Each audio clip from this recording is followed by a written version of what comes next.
Voilà, je trouve que Patrick Vieira aussi, on sent l'influence du personnage sur cette équipe. J'ai trouvé un bien meilleur Dante, notamment sur les premières relances. Il a réussi à casser à maintes reprises la première ligne Un bon toulonnaise. RL aussi. Hein. Un bon RL, Toujours, mais lui, toujours. Ouais, il est pas mal. ça fait déjà depuis le début qu'il est plutôt pas mal. Je trouve qu'il y a des choix forts aussi de sa part, c'est-à-dire tu pourrais sécuriser le côté droit en mettant Jallet. Au final, il met le petit Attal que je trouve excellent, même si c'est pas un défenseur. On a vu, il fait Mais à 3, Ludo, il a beaucoup plus de coffre que Jallet. Ouais, c'est ça. Pour faire les allers-retours, pour jouer piston droit. Tu pourrais, à un moment donné, quand ça a été difficile dans la saison, tu aurais pu jouer la sécurité. Je trouve que le Srafi aussi, bonne rentrée, bonne pioche.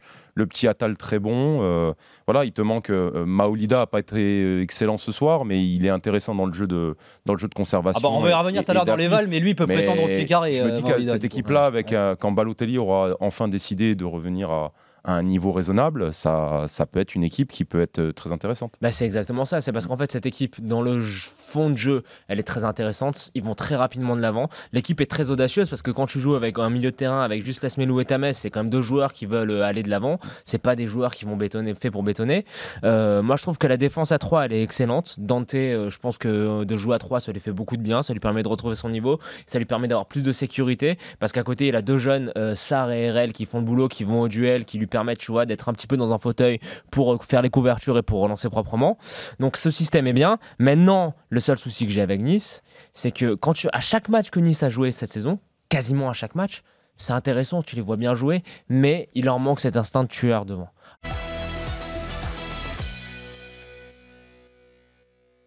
L'avantage quand tu joues à 5, à 3 et 5 au milieu, mais c'est vraiment il y a énormément d'équipes qui jouent le 3-5-2 plutôt comme un 5-3-2. Là, l'avantage d'avoir 3 derrière, c'est que les 3 doivent gérer la largeur et que tu peux envoyer tes latéraux beaucoup plus haut. C'est ce qui a été fait, ce qui a beaucoup empêché Toulouse, c'est qu'ils n'ont pas réussi à trouver Gradel et Dosevi dans les zones de vérité, c'est-à-dire dans les 30 derniers mètres. T'as vu, Collier Attal, plein de fois, faisait le pressing carrément dans les 30-40 derniers mètres des Toulousains, quoi.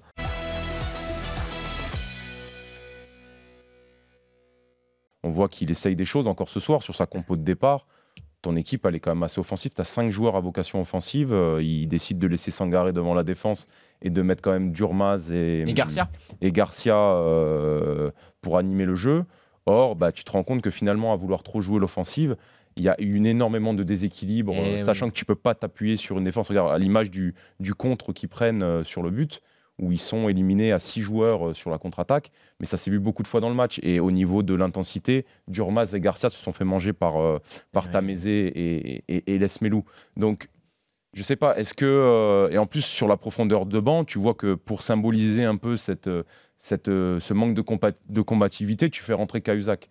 Donc, est-ce que Cahuzac, c'est ton meilleur élément pour pouvoir faire la décision? Je sais pas. On aura Alain Casanova d'un instant à l'autre, en direct en conf de presse également. Le truc, c'est que cette équipe, on était enthousiaste parce qu'elle est quand même vachement dépendante de ce que peut ou ne peut pas faire Garcia.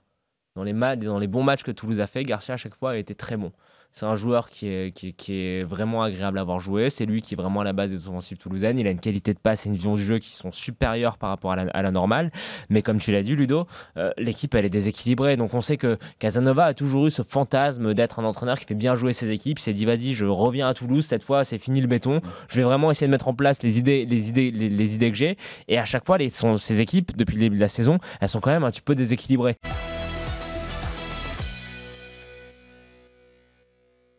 D'un point de vue comptable, oui, effectivement, ils sont là présents au classement. Après, si on regarde le contenu des matchs, je pense qu'on a tous vu quasiment tous les matchs de Lille et tous les matchs de Saint-Etienne.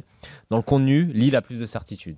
Okay, on a été il y a plus de certitude dans le jeu avec Lille, il y a plus d'identité de jeu qui se dégage de Lille, et il y a plus de matchs un petit peu chanceux du côté de Saint-Etienne. Je repense à plusieurs matchs que Saint-Etienne a fait où c'était carrément des hold-up, où ils gagnent alors qu'ils ne devaient pas gagner. Il y a moins, on n'est pas encore sûr. Après, Saint-Etienne, quand tu regardes le potentiel de leur effectif, si ça se met en place, s'il arrive à trouver la bonne formule, notamment devant, parce qu'on se rappelle le match qu'on a vu la semaine dernière où c'était devant, on n'a pas compris par exemple pourquoi Johnny était dans un couloir, s'il arrive à trouver la formule devant, je pense que Saint-Etienne a plus de potentiel pour briller que Lille.